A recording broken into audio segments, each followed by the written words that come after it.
I'm Kate. Welcome back to my channel. And today we're going to talk about the case of Amy Fisher and the Buttafuocos. And just as a bit of a content warning before we get started, the nature of this case means we are going to be discussing a relationship between an adult man and an underage teenager. So if that's something that is upsetting to you and you don't want to watch, obviously this isn't going to be the video for you. I'm not going to go into explicit detail or anything, but I did want to put it out there that it's going to be mentioned. So now that that's out of the way, let's get into the story. Joey and Mary Jo Buttafuco were high school sweethearts, and they got married shortly after graduating, and they seemed to be doing well. Joey worked at a family body shop, and the two had 2 children, a son, Paul, and a daughter, Jessie, who was in the Growing Up Buttafuco, the 2020 episode that came out maybe 2019. It's definitely interesting, so if this is a story that you find interesting, that might be a good thing to watch if you can find it. I'll have it linked down below. It's one of my sources. I'm not sure if it'll be accessible to everyone outside of the US or whatever, but it will be down there, and you might be able to find it on YouTube or something if the link doesn't work. But the couple, Mary Jo and Joey, were known to occasionally use drugs. Part of it was just the time period, the 70s, the 80s. There was a lot of drug use going on at that time. But at a certain point, Joey couldn't stop. He was causing problems within their family. He was acting, kind of erratic. And Mary Jo basically gave him an ultimatum, and he went into rehab, and he supposedly recovered at this time. After they moved to Massapequa, Long Island, Joey was still known to get into trouble. Nothing major or malicious necessarily, but sort of mischievous. This was the word that his daughter used a lot in the Growing Up Buttafuco episode, and it seems apt. Mary Jo referred to him as one of her children because he was sort of immature and got up to antics and whatnot. Still, most of the family saw the years leading up to the events, which occurred in 1992, as happy and idealized. Jessie, the daughter, said that she felt like she had a perfect childhood, and Mary Jo thought that they had this perfect family, and neither the children nor Mary Jo had any inkling that anything bad was going on until a young woman named Amy Fisher knocked on their door on May 19th, 1992. Amy Fisher was born on August 21st, 1974, in Merrick, New York on Long Island. She was an only child and was known to be spoiled and indulged by her parents. While accompanying her father to take a car into the body shop where Joey Buttafuco worked, the 16-year-old at the time met the owner, who at the time was 35, named Joey Buttafuco. And I've actually found sort of differing accounts on exactly how old Joey and Mary Jo were around these time periods. Sometimes 2 years difference, but I'm just going to go with what I happened to find in one source. So at that point, he was 35, 36 years old. Very inappropriate age for a 16-year-old. And Amy claimed that she intentionally damaged her own car multiple times just so she'd have an excuse to go in and to the auto body shop and see Joey again. And somehow, at some point, the two eventually began engaging in an 18-month affair. I don't really like calling it that when it's an underage girl and an adult man, but whatever their relationship was. And at this point, she was 16 and he was like 36. She was still underage. I think the age of consent in the area where they lived was 17. So they were still having an ongoing relationship when she was 17, but at that point she was the legal age of consent, but she's still 17. Supposedly, at some point during their relationship, Amy asked Joey for money, and his suggestion was that she work as an escort, and she did.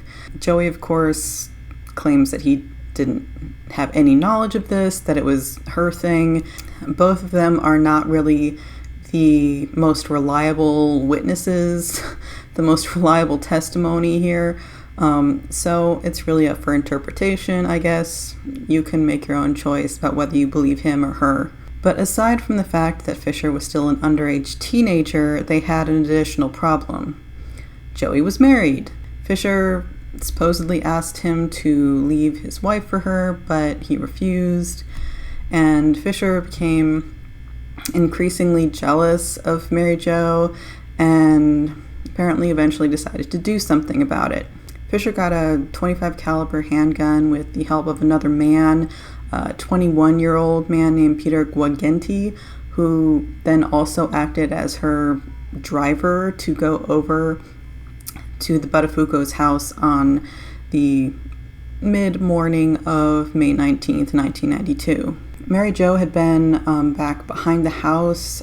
She'd been painting some benches, some lawn furniture, when the doorbell rang. And Mary Jo said that she could look through the house from the back door and see this teenage girl standing at the front door. When Mary Jo answered the door, Fisher posed as her own non-existent older sister named Anne Marie and told Mary Jo that her husband, Joey, was having an affair with Amy, her younger sister.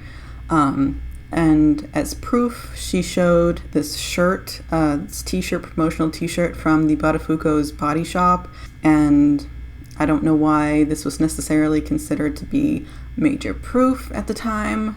It certainly didn't convince Mary Jo.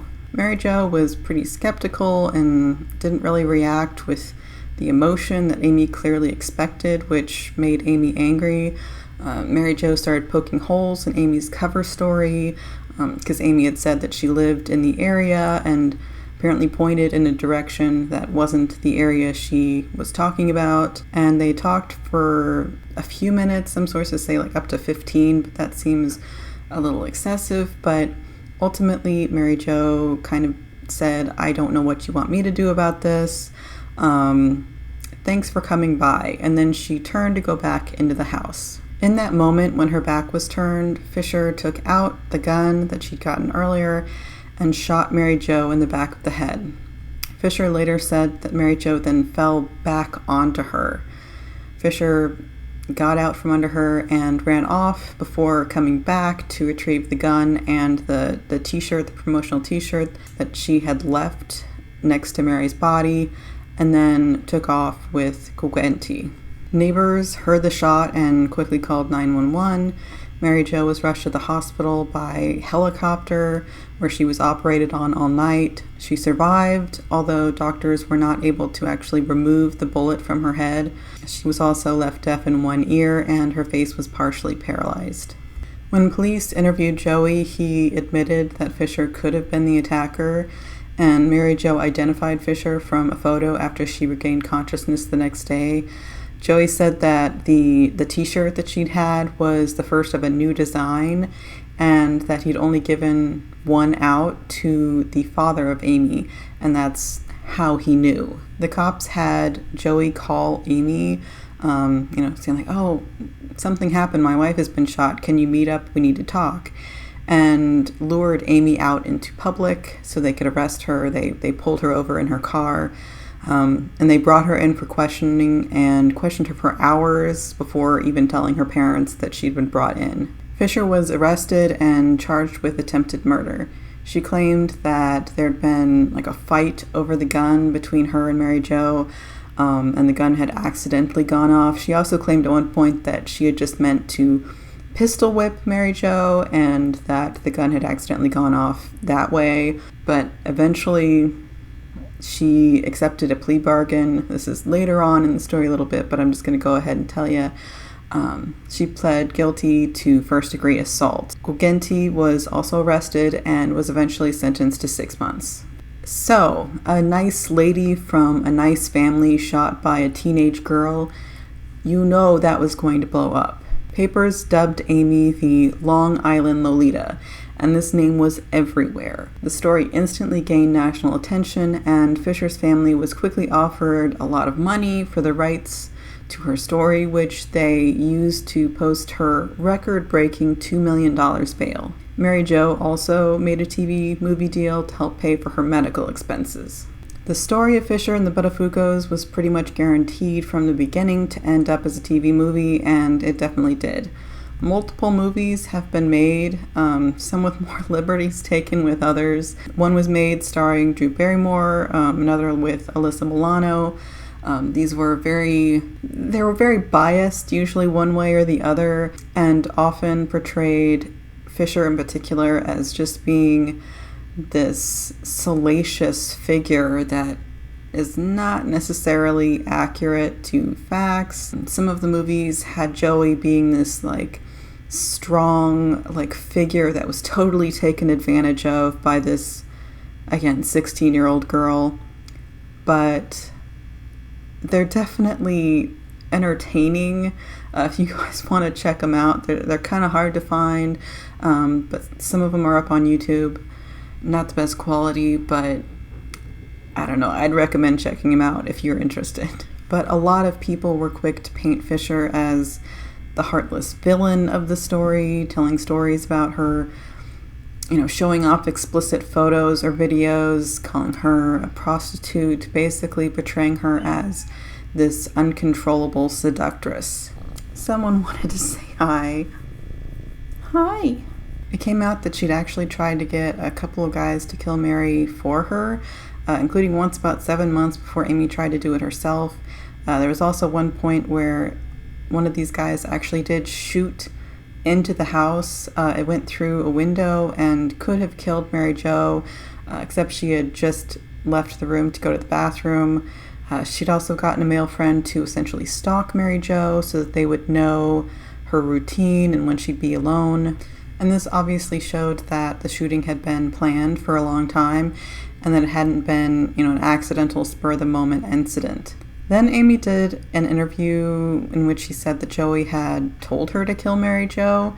At this point, Joey was still completely denying Amy was anything other than the daughter of a client. And at her sentencing, Amy again said that Joey was fully aware of her plans to kill Mary Jo and encouraged her to do so. Amy, however, was not deemed the most reliable witness, and Joey was ultimately not charged with anything in connection to the attack on Mary Jo. In September 1992, tabloid TV show Hard Copy got hold of and broadcast a video which showed a conversation between Fisher and a 30-year-old man who she was supposedly dating named Paul Makeley, who owned a gym in Massapequa. And the tape was recorded hours before she accepted the plea bargain. And in it, she talked about pleasuring him orally and said she wanted to marry him so that he could visit her in prison. Although she said she thought it wasn't right that people had to be married, and she wanted to get the law changed. She said, quote, "That will keep my name in the press. I want my name in the press. Why? Because I can make a lot of money. I figure if I'm going through all this pain and suffering, I'm getting a Ferrari." End quote. 3 days after the video came out, Fisher overdosed on prescription pills and had to be taken to the hospital and put on suicide watch. Due to all the media frenzy, she actually asked the judge to send her to prison a month earlier than originally scheduled so that she could escape all of the attention. And there was a ton of attention in this case. There is so much more in addition to the stuff I already mentioned, and basically all of it was horrible. Everything from Joey's iconic appearance to Mary Jo's injuries were both sensationalized and turned into a joke. Despite being only 17 when the shooting happened, Amy was sexualized beyond belief. Although it doesn't excuse her actions, obviously, Amy was herself a victim of Joey as well as other men dating back to when she was only 12 years old. And the media just kept that going, releasing intimate pictures and videos, as I said before, and reveling in putting her in that role of a Lolita. While most people are probably at least somewhat familiar with that term, for those who aren't, Lolita is basically shorthand for an underage girl who seduces an adult man who's usually depicted as being powerless to resist her. Like, it's not his fault for giving in to her because, no one could, right? It's gross. A Newsweek article said, quote, Amy had a walk on the wild side allure. She rinsed a cunning violet into her auburn hair and wore cut-off jeans that fit her like white on rice, end quote. The media actually focused much more on Amy's sexuality than on what she had done to Mary Jo, who was mostly sidelined. When attention was put onto Mary Jo, it was mostly to either mock the disfigurement that the shooting had caused or to harass her for staying loyal to Joey. As I said earlier, initially Joey Buttafuoco totally denied having any kind of relationship with Fisher, and the county district attorney said that they wouldn't be prosecuting him as Fisher was an unreliable witness.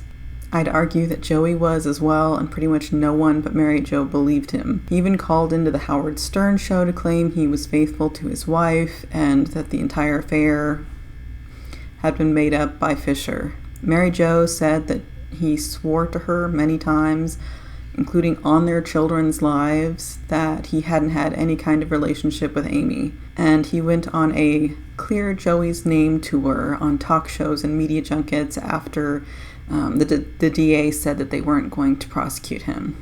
The next year, however, the case against him was reopened after some of his former employees came forward and said that he'd bragged about having sex with a 16-year-old. Fisher testified against him and provided hotel receipts with Joey's signature on them that dated before her 17th birthday. Joey was charged with statutory rape and pled guilty before serving 4 months in prison. In December 1992, Fisher was sentenced to 5 to 15 years in prison.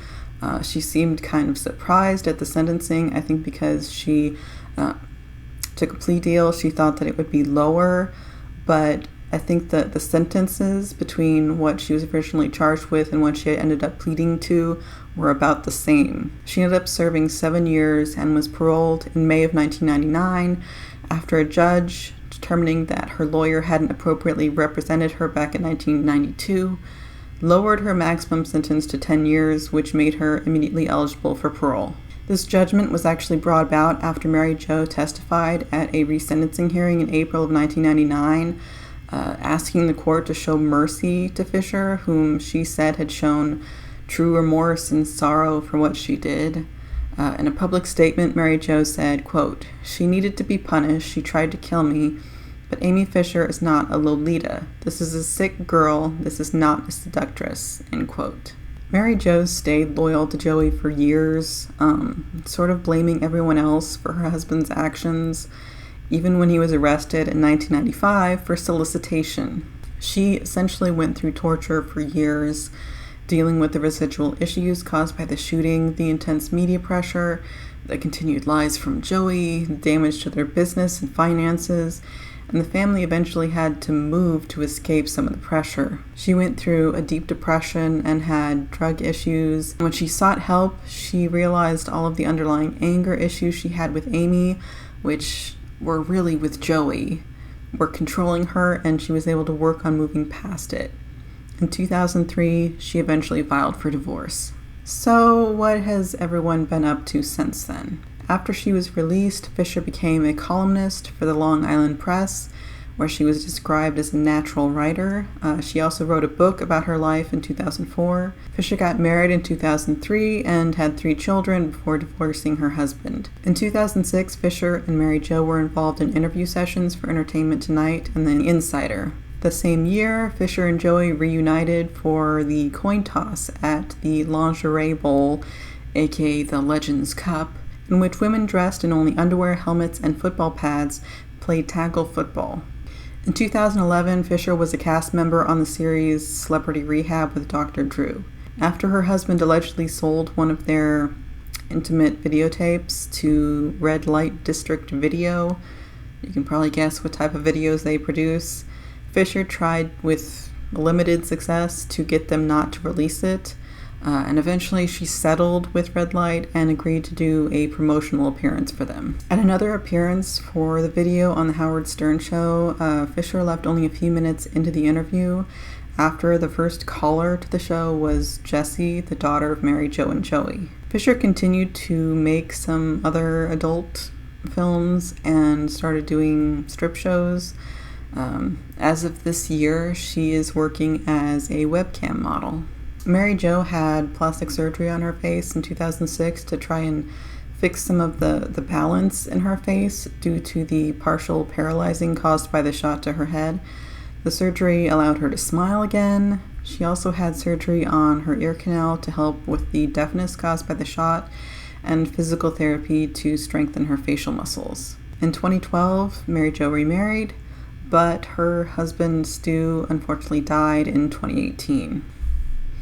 After her divorce from Joey, she had gone on to become an author and motivational speaker. As I mentioned earlier, in addition to the sentence he served for having a relationship with an underage girl, Joey also pleaded no contest to a solicitation charge in 1995 after attempting to solicit an undercover cop. In 2004, he pled guilty to auto insurance fraud and served a year in jail.